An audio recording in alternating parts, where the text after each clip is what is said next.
कल हमने कक्षा 12 का पहला पाठ जीव विज्ञान का जीवों में जन्म इस पर चर्चा की थी, लेकिन कल का वीडियो उतना क्लियर नहीं था, तो थोड़ा सा आप दोबारा रिवीजन करते हैं उसी पाठ का। इंटर का पहला पाठ है जीवों में जन्म।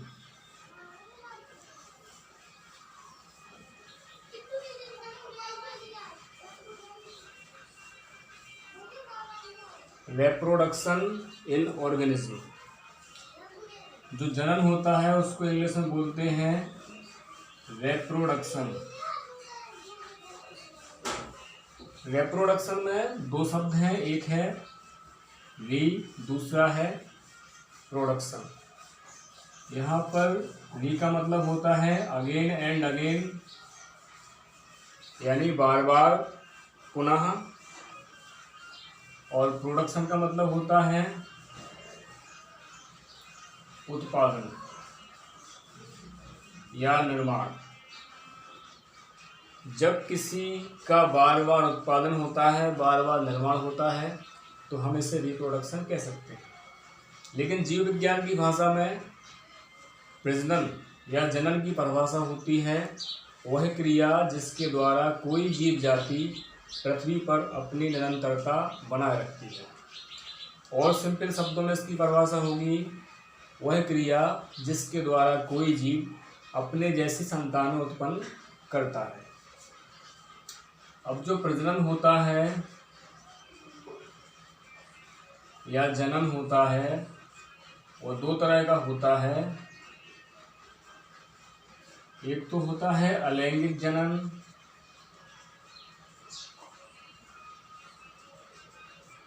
और दूसरा होता है लैंगिक जनन।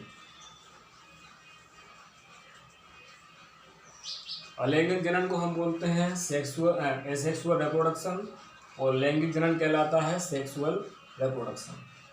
तो आज हमें इस पर बात करनी है अलैंगिक जनन क्या होता है।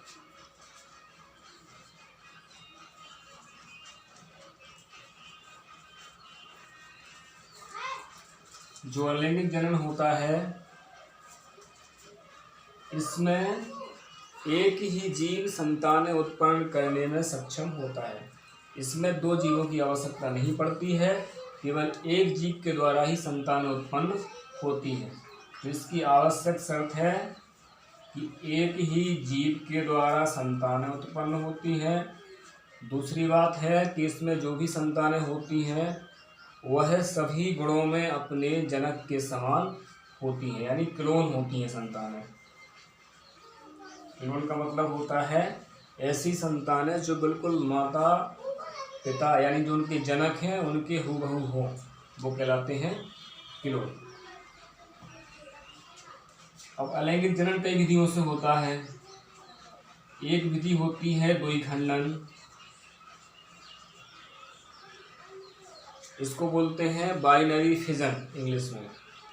इस विधि में कोई एक जीव या उसका जीव द्रव दो बराबर भागों में बट जाता है और प्रत्येक भाग से एक नया जीव बन जाता है।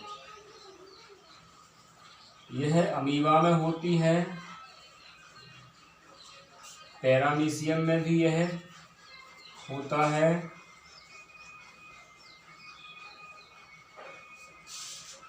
दूसरी विधि होती है बहुविखंडन।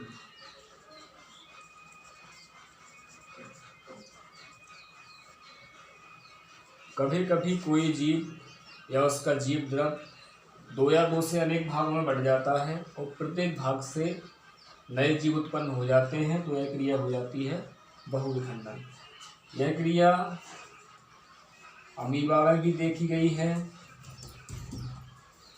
यह क्रिया हाइड्रा में भी कभी कभी देखी जाती है।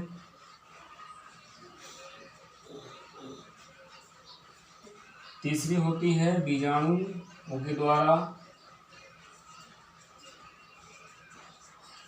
जिसे हम बीजाणु जनन कहते हैं। इसको इंग्लिश में बोलते हैं स्पोरुलेशन, बीजाणु जनन। कभी कभी विशेष परिस्थितियों में किसी जीव का जीव द्रव कई भागों में बट जाता है और प्रत्येक भाग से एक नया जीव उत्पन्न होता है, लेकिन इसमें एक कंडीशन होती है, यह क्रिया प्रतिकूल परिस्थितियों में होती है। जब वातावरणीय दशाएं प्रतिकूल हो उस समय जीव के ऊपर एक शिष्ट बन जाती है 3 स्तरों वाली। शिष्ट को हम हिंदी में आवरण भी कह सकते हैं। इस आवरण के अंदर जो भी जीव होगा उसका जीव द्रव्य कई भागों में बट जाएगा। प्रत्येक भाग को हम एक बीजाणु बोल देते हैं, और जब अनुकूल परिस्थितियाँ आती हैं यह आवरण टूट जाता है और प्रत्येक बीजाणु से एक नया जीव बन जाता है।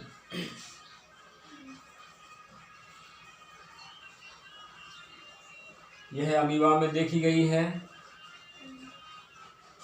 यूरोथ्रिक्स में देखी गई है। इसके उदाहरण हो गए अमीबा, यूरोथ्रिक्स। इसके अलावा राइजोपस फंगस होती है, उसमें भी बीजाणु जनन के द्वारा अलैंगिक जनन की क्रिया होती है। इसके बाद है मुकुलन, इसको बोलते हैं बडिंग। अलैंगिक जनन की इस क्रिया में जीव के शरीर से कोई बड निकलती है, कलिका निकलती है। वह कलिका पूर्ण विकसित हो जाती है, जीव से अलग हो जाती है और नया जीव बना लेती है। इसके उदाहरण है हाइड्रा। हाइड्रा में मुकुलन के द्वारा अलैंगिक जनन होता है। ईस्ट, ईस्ट नाम की एक फंगस होती है कवक, उसमें भी मुकुलन के द्वारा अलैंगिक जनन की क्रिया होती है।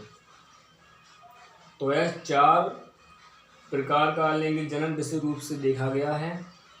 इसके अलावा कुछ और भी संरचनाएं बनती हैं, जैसे एक बनती है कोनिडिया,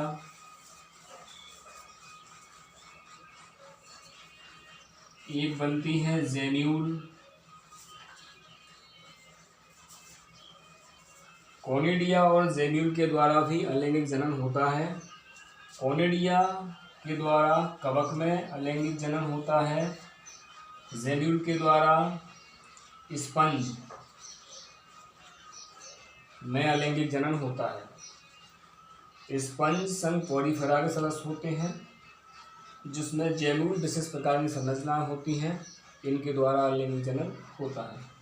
इसके अलावा पौधों में जो कायिक प्रवर्धन होता है वह भी अलैंगिक जनन का ही एक भाग है। जो अलैंगिक जनन की इतनी विधियां लिखी हैं, बताई गई हैं, यह ज़्यादातर सूक्ष्म जीवों में होती हैं।